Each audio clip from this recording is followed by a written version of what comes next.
trouble, he will hear your faithful cry. He will answer by and by. If you need a brother turning, then you know that fire is burning. You will finally talk with Jesus, makes it right. I was a wandering child, I wandered from the fold. Good morning. Now, funnily enough, and this is one of the interesting things about life, or the Christian life, or maybe it's just hilarious.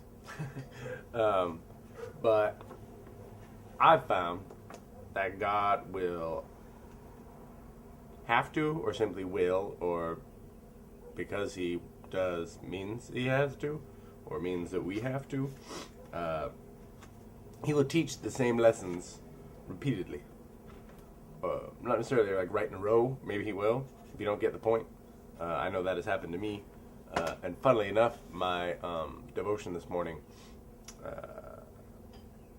echoed that. And, hold on one moment. I'm trying a new setup today.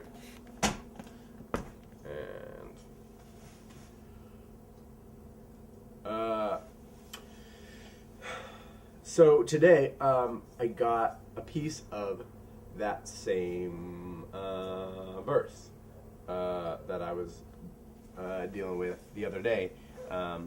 If thou rememberest that thy brother hath aught against thee, come to the altar. Hey Lord, I'm ready to consecrate this thing to you. I'm ready to offer this thing to you. And it sort of dug into that a little bit more. Which at first I was like, I'm always like, oh, the same thing. I want new stuff. But just as amorous attention can be richer with a life partner, like that lady right there. Hi. There, she's waving. That's her. So it can be richer to dig into the Word of God repeatedly instead of be like, oh no, I need new. I don't want the same old thing. Because it's never really the same old thing. I mean, as with anything, I guess, when you approach from a different period of your life, even if it's a few days later. And there's probably always more to be dug into. So I kind of was talking more about that aspect that I sort of already talked about. The, how did this person put it? They put it pretty well. Jesus does not mention the other person. He says, you go, which I liked. It's a nice edict to remember, I suppose, that, like, as a Christian, it's actually my job. If I have conflict with somebody else, to go settle it. And this was digging in specifically, and it wasn't claiming that, okay, you have obligation to go settle every single conflict that you have with another person, that, go almost like making amends. You don't have to go necessarily make amends with every single person you've had conflict with or has had conflict with you, because there may be plenty of people who've had conflict with you through no fault of your own. But God will put that which you need to repair on your heart. And the language of the thing, if thou rememberest, wasn't so much... anyway, this guy put this so perfectly because it's so me, it's ridiculous. Not if you rake something up by a morbid sensitiveness. A little harsh way of saying it, of course, but I am that guy. I will totally plunder that which pains me sometimes. I don't know, for like, as a sense of spiritual cutting, or out of a need to like understand it so that I dwell on it, or...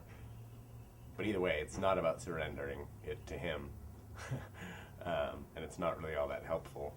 But not, okay, let me rack my brains and let me think. The Lord's not saying you can't come until you've, you can't offer anything to me until you've made amends to every single person you've ever had a problem with. There's nothing wrong with doing that.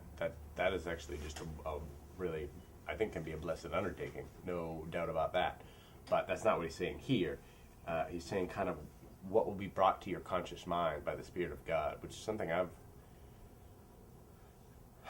kind of been trying to explore more recently, and been getting things, and so it makes me more excited to explore it even as I get more signals from God, and then I go, oh wait, was that me? Wait, was that something else? What was that? And then in general, my only way of distinguishing them has been like, what does it seem like? What would be the fruit of that if you did that? And is that something you would say? Is that something you would come up with? But yet it's good? No, I wouldn't. But yes, it is. Then I'm usually like, oh, all right, sweet. Perhaps that was from God. Let me try it on out. And so far, so good. It has been.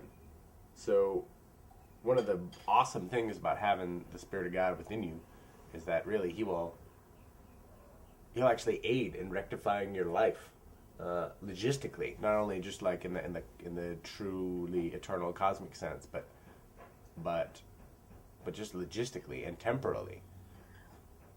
That He'll let things burden your mind and be like, go and do that thing.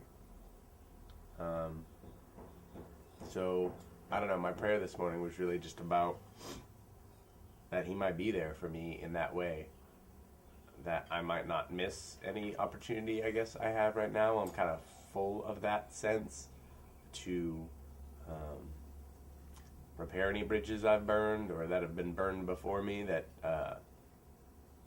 need be healed, you know. I guess I know I can't fix everything, and it's perhaps not my job to do so. But through His power, I can fix a lot more than I would in my own reckoning, you know. So I've just been praying for Him to enlighten me as to that point, and help me grow in that way, so that I might. And then yes, part of it's my antsiness just to start whatever the next thing He wants me to do is, you know. And I think I've already done that a little bit, so maybe I'm okay for the moment. But who knows what else He may burden my mind with. But you know what? Bring it on. I'm looking forward to it. How about that? Lightning strike.